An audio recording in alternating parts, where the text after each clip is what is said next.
রাত ১টা বাজে। আয়ানা এখনো পড়েই যাচ্ছে দেখে মুখ দিয়ে একটা জাতীয় শব্দ বের হলো আদৃশের। আগামীকাল কোচিং-এ তার প্রথম পরীক্ষা। সেই উপলক্ষে সে পড়েই যাচ্ছে। আদৃশ বুঝে না সে এত কি পড়ে। এমন না যে তার পড়া হয়নি। আদৃশ নিজে পড়া করতে দিয়েছে। আয়ানা মোটামুটি সবটাই পেরেছে। তারপরও সে একই জিনিস বারবার পড়ছে দেখে বিরক্ত হল আদৃশ। সে ভেবেছিল আয়না পড়াচোর হবে কিন্তু এখন বুঝতে পারছে এই মেয়ে অতিরিক্ত পড়ুয়া। সে আয়নার সামনে গিয়ে তার বইটা বন্ধ করে দিল। আয়না পড়া শেষ করছে না দেখে সে এতক্ষণ সোফায় বসে কিছু ফাইল চেক করছিল। কিন্তু এই মেয়ের উঠার নাম নাই দেখে নিজেই উঠে এসে বই বন্ধ করল। বই বন্ধ করায় অবাক হল আয়না। চোখ বড় বড় করে আদৃশের দিকে তাকাল। আদৃশ কপাল কুঁচকে গম্ভীর গলায় বলল, কি সমস্যা? একই জিনিস বারবার কেন পড়ছ? যা পারো তাই এনাফ। আর পড়ার দরকার নেই। এখন ঘুমাতে চলো। অনেক রাত হয়েছে। বাকিটা সকালে আবার দেখে নিও যদি ইচ্ছা হয়। আয়নার মুখটা নিমিষেই কাদো কাদো হয়ে গেল। সে মোটামুটি ভালো প্রিপারেশন নিয়েছে তা ঠিক, তবে যতবারই কালকে এক্সাম দিতে হবে কথাটা মাথায় আসছে, ততবারই তার মনে হচ্ছে সে সব ভুলে গেছে। অনেক বেশি নার্ভাস সে। আর মিথির কাছে ব্রিলিয়ান্ট স্টুডেন্টদের কথা শুনে তার মনে হচ্ছে সে ওদের ধারে কাছেও যেতে পারবে না। তবে সে চায় নিজের বেস্টটা দিতে। আদৃশ হয়তো আয়নার মনের কথাগুলো ধরে ফেলল। সে আয়নার সামনের চেয়ারে বসে বলল, তোমার হয়তো মনে হচ্ছে তুমি কিছু পারবে না বা তোমার কিছু মনে নেই। আসলে কিন্তু ব্যাপারটা এমন না। তোমার সবটাই মনে আছে। কিন্তু ভোরের কারণে তোমার মনে হচ্ছে এমনটা। তাই নিজের ভয়কে দূর করো। আমি তো তোমার পড়া নিলাম আর তুমি পেরেছ। তাহলে ভয়ের কি আছে? কালকেও পারবে দেখে নিও। আর অন্যের সাথে কখনো নিজের তুলনা করতে যাবে না।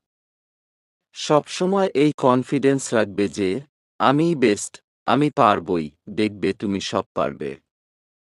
এখন চলো ঘুমাবে। বেশি প্রেসার নিলে পরে দেখা যাবে মাথা হ্যাং হয়ে যা পারো তাও ভুলে গেছ। আয়না সম্মতি জানিয়ে উঠে পড়ল। সে আসলেই কনফিডেন্সের অভাবে ভুগছিল, যা আদৃশের কথায় বেড়ে গিয়েছে। আজও ঘুম ভাঙার পর আয়নার হাত নিজের বুকের উপর পেল আদৃশ। প্রতিদিনই এভাবে থাকে। এই কদিনে আদৃশের অভ্যাস হয়ে গেছে এই জিনিসটার। সে আয়নার মুখের দিকে তাকিয়ে আলতো হাসল। মেয়েটাকে তার একেবারে আদুরে বাচ্চা লাগে। আদৃশ ধীরে ধীরে আয়নার হাত সরিয়ে উঠে বসল। আয়নার দিকে তাকিয়ে চিন্তা করল, যদি মেয়েটা দেখতে পেত সে প্রতিদিন আমার বুকের উপর হাত রেখে ঘুমায়, তাহলে কি লজ্জাটাই না পেত। আদৃশ ফ্রেশ হয়ে এসে আয়নাকে ডেকে দিল। নিয়মানুযায়ী সব শেষে তাকে কোচিং-এ নিয়ে আসল। কোচিংয়ের সামনে গাড়ি থামতেই আয়না সিট বেল্ট খুলতে লাগল নামার জন্য। আয়না নামবে এমন সময় আদৃশ তাকে ডেকে বলল, ভয় পাবে না। দেখবে পরীক্ষা ভালো হবে। এটা কোচিং টেস্ট। এত চিন্তা করার কিছু নেই। ঠান্ডা মাথায় রিল্যাক্স হয়ে পরীক্ষা দিবে। আর আজকে আমি নিতে আসব। আজ আমার তেমন প্রেসার নেই। ওকে। আয়না মাথা নেড়ে বেরিয়ে গেল গাড়ি থেকে। আদৃশ আয়নার যাওয়ার পানে তাকিয়ে রইল যতক্ষণ দেখা যায়। পরীক্ষা শেষে খাতা জমা দেওয়ার পর আয়নার মাথায় একটা গাঁট্টা মারল মিথি। আয়না মাথা ডলতে ডলতে মিথির দিকে চোখ গরম করে তাকাল। মিথি দাঁত কেলিয়ে বলল, কি রে একদম ফাটিয়ে পরীক্ষা দিলি দেখি। বাহ বাহ। এর মধ্যে দীপ ও এগিয়ে এলো। মিথির সাথে তাল দিয়ে বলল, হয় ঠিকই বলছোস। ঝাঁকানাকা অ্যাকশন দিচ্ছে। কিন্তু গার্ডটা ভালো পরে নাই রে, নাইলে ভালো করে দেখতে পারতাম। আয়ানা দীপ আর মিথির কথায় মিষ্টি হেসে বলল, আলহামদুলিল্লাহ, এক্সাম ভালোই হয়েছে রে। তোদের কেমন হয়েছে? মিথি বলল, মোটামুটি, বেশি ভালোও না, আবার খারাপও না। আর দীপ দুঃখী দুঃখী মুখ করে আয়ানাকে উদ্দেশ্য করে বলল, আমারও মোটামুটি হয়েছে, কিন্তু গার্ডটা একটু ভালো পড়লে তোরটা ভালো করে দেখতে পারতাম আর ফাটায় পরীক্ষা দিতাম। দীপের এক্সপ্রেশন দেখে আয়ানা আর মিথি দুইজনই হেসে দিল। এই কদিনে আয়ানার দীপের সাথেও ভালো বন্ধুত্ব হয়ে গেছে। দীপের আচার আচরণে সে বুঝেছে দীপ অনেক ভালো ছেলে, কিন্তু একটু দুষ্ট। আয়ানা, দীপ আর মিথির সাথে কথা বলতে বলতে নিচে নামল। তার এক পাশে দীপ, আরেক পাশে মিথি। নিচে নামতেই মিথি দীপকে আয়নার সাথে দাঁড়াতে বলে চিপস কিনতে দোকানে গেল। আয়না চারপাশে একবার চোখ বুলালো আদৃশ এসেছে কিনা দেখার জন্য, কিন্তু আদৃশকে দেখতে না পেয়ে দীপের সাথে গল্প করতে লাগল। আদৃশ কোচিংয়ের সামনে এসে গাড়ি থামাল। তার আসতে বোধহয় একটু লেট হয়েছে বুঝতে পেরে দ্রুত চারপাশে আয়নাকে খুঁজতে লাগল। কিন্তু সামনের দিকে চোখ যেতেই চোয়াল শক্ত হয়ে গেল আদৃশের। আয়না একটা ছেলের সাথে হেসে হেসে কথা বলছে দেখে রাগে চোখ লাল হয়ে গেল তার। কই, তার সাথে কথা বলার সময় তো ঠিকভাবে নজরও মিলায় না, আর এখানে বাইরের একটা ছেলের সাথে হেসে হেসে কথা বলছে। আদৃশের মনে হচ্ছে কেউ তার মাথায় আগুন জ্বালিয়ে দিয়েছে। তার এমন কেন মনে হচ্ছে সে জানে না, আর এই মুহূর্তে জানতেও চাচ্ছে না। তার শুধু মনে হচ্ছে ওই ছেলেটার কাছ থেকে আয়নাকে সরাতে পারলেই বুঝি তার শান্তি লাগবে।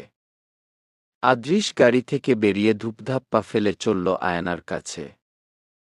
হঠাৎ হাতে টান পড়ায় হতভম্ব হল আয়না। সামনে তাকিয়ে আদৃশকে দেখে অবাক হল সে। আদৃশ এক মনে তার হাত ধরে গাড়ির কাছে নিয়ে যাচ্ছে। হাত অনেক শক্ত করে ধরায় ব্যথা পাচ্ছে সে। আয়নার কেন যেন মনে হচ্ছে আদৃশ কোনো কারণে অনেক রেগে আছে। তাই সে কোনো শব্দ বা বিরোধ না করে আদৃশের সাথে চলতে লাগল। আদৃশ গাড়ির দরজা খুলে দিতেই আয়না ভিতরে ঢুকে গেল। আদৃশ দরজা লক করে নিজেও ড্রাইভিং সিটে চলে আসলো। অন্যদিকে এখনো হতভম্ব হয়ে দাঁড়িয়ে আছে দীপ।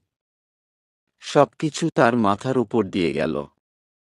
আর মিথিও হঠাৎ হওয়া কাণ্ডে টাসকি খেয়েছে। সে চিপস নিয়ে আসছিলেই এর মাঝে আয়নার হাত ধরে নিয়ে গেল একটা যুবক। সে দীপের কাছে এসে দীপের কাঁধে বাড়ি দিতেই হুঁশ ফিরল দীপের।